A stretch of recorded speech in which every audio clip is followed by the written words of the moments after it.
I grew up in an era of yellowface. I sometimes wondered if East and Southeast Asian men just didn't do acting.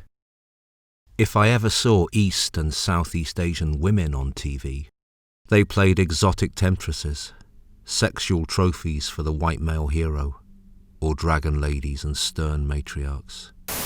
Yes! Audition tomorrow. Chinese takeaway girl, short-tempered, surly, rude Asian accent. Wow. You were born to play that part.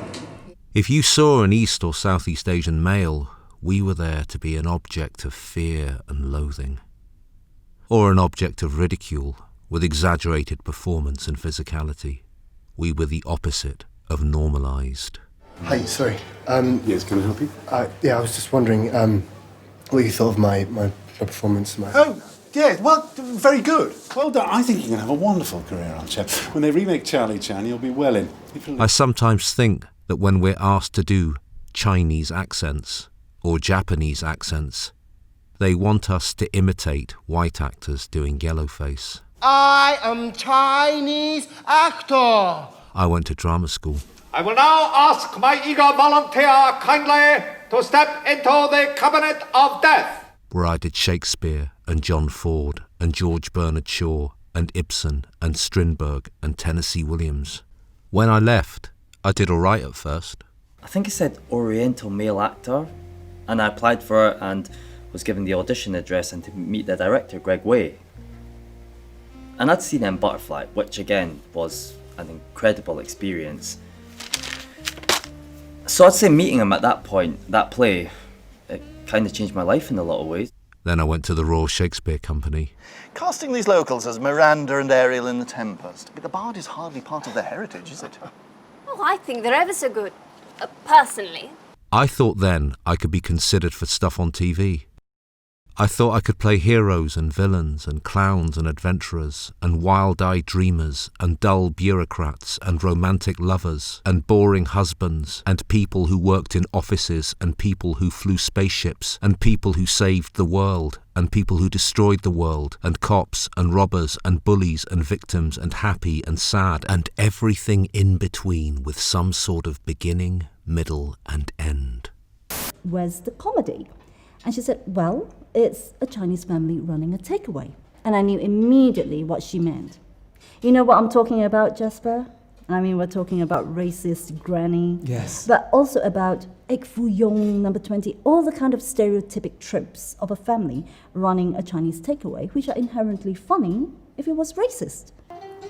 素晴らしい.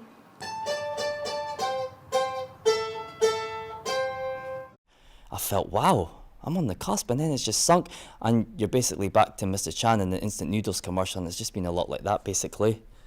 So you were doing Mr. Chan and noodle commercials in between, for money kind of thing? No, I never got those jobs, never. You didn't get them? No, I very rarely got them. No, I don't remember ever getting more than...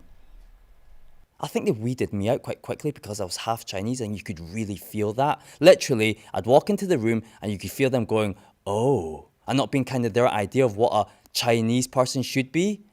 You're reading for the role of Mr. Chow, and I'd go through the script and try and find Mr. Chow, and Mr. Chow usually wasn't in it much, and he'd usually have very few lines, and those lines always seemed to be stilted and were never very interesting.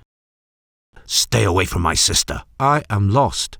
Can you help me? You bring shame on our family, Malin. Or affecting a fairy tale voice to speak in fortune cookie language. To find a tree, you must enter a forest. And I'd usually get told, you're not Chinese enough, you're not Japanese enough, you're not Korean enough, you're not Vietnamese enough, you're not Indonesian enough, you're not foreign enough, basically. Look, Danny, there are only two names anyone can call us chinks, and that's Jackie Chan or fucking Charlie Chan. Charlie Chan's fat with slanty eyes, and Jackie Chan's got muscles and knows kung fu. Now, which one would you rather fucking be called? I'd rather fucking stay alive. Sometimes they'd even look angry when I walked in the room and I wasn't Chinese enough, or Japanese enough, or Korean enough, or Vietnamese enough, or Indonesian enough, or foreign enough. You know, when your agents said we got this Oriental guy, we thought That could be really interesting. Right, Ben? One time, they complained about me. Why wasn't he larger than life, and why didn't he have a Chinese accent? Did he not read the brief? Crouching Tiger, Hidden Dragon? And I wondered if they'd fast-forwarded the bits where everyone was just talking to each other in Crouching Tiger, Hidden Dragon. Those bits where they weren't fighting or flying or gurning or goofing. The bits where they fell in love and fell in friendship and fell in enmity and fell in nuance and life and story. Sit up straight, you're playing a Chinaman. Your accent, it sounds too Notting Hill. Could you just say that line in Chinese? It doesn't matter if it's Cantonese or Mandarin, we won't know the difference anyway. Oh, just a general Chinese accent. Your character doesn't say much. And people might think this all happened years ago, but honestly, when I watch the likes of One Child and Strangers and Chimerica and the Singapore Grip, and I was in one or two of those things, it's like I'm watching something from the 1980s or sometime. All of those series are set in Asian countries, so our casting opportunities are all about how believably foreign we can be to the white Western gaze. Most of those series have a white male protagonist, and often the East and Southeast Asian actors playing the main East or Southeast Asian supporting roles in those big series that are set in foreign countries that get our representation statistics up are flown in from other countries where they ironically get far more opportunities and are deemed to be more authentically Chinese or Japanese or Korean or Vietnamese or Indonesian. Snatch the pebble from my hand. And most of the East or Southeast Asian actors in those big TV series set in foreign countries starring white male protagonists have to speak East or Southeast Asian languages. Oh, and they want the whole thing in your language. English. No, they meant foreign. Any kind of Asian, basically. And sometimes they have to learn to speak the East or Southeast Asian languages phonetically. Won't they find out? They don't speak Chinese, I don't either. How are they going to know? They are literally acting in languages they don't understand, or approximating what people who don't speak those languages want to hear. Well, as you know, we're going to be following the story of the main protagonist, Shotaro Kanedi, and he's going to try and find and bring back his childhood friend, Tetsuo Shima. Sorry, it's just pronounced Shotaro Canada and Tetsuo Shima.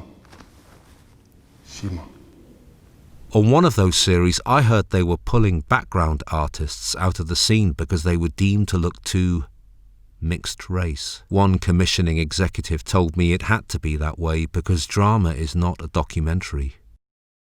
And there's no footnotes. What do you think? I'm not too sure. Me neither. Me too, actually. Why do we think that? The acting. No, it's not the acting. The other night I watched The Death of Stalin on TV, and I remembered the Channel 4 drama Chernobyl, and I remembered the lavish TV adaptation of War and Peace. And all of those dramas are set in Eastern Europe, and they're all in English. And then I started thinking about East and Southeast Asian political history and famous novels and huge geopolitical incidents. And I wondered why you couldn't take some of that East and Southeast Asian history and politics and literature and dramatize it with British-based East and Southeast Asian actors in English in their own accents. After all, is Asia more foreign than Russia? Or is it all about the color of our skin? Because this would humanize people of East and Southeast Asian descent. And it would empower us to be actors rather than foreign signifiers.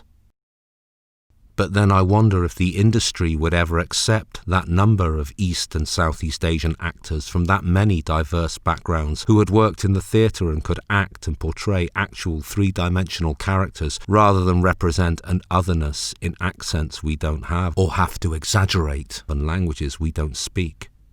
I'm wondering if the industry will recognise that tokenism is not diversity.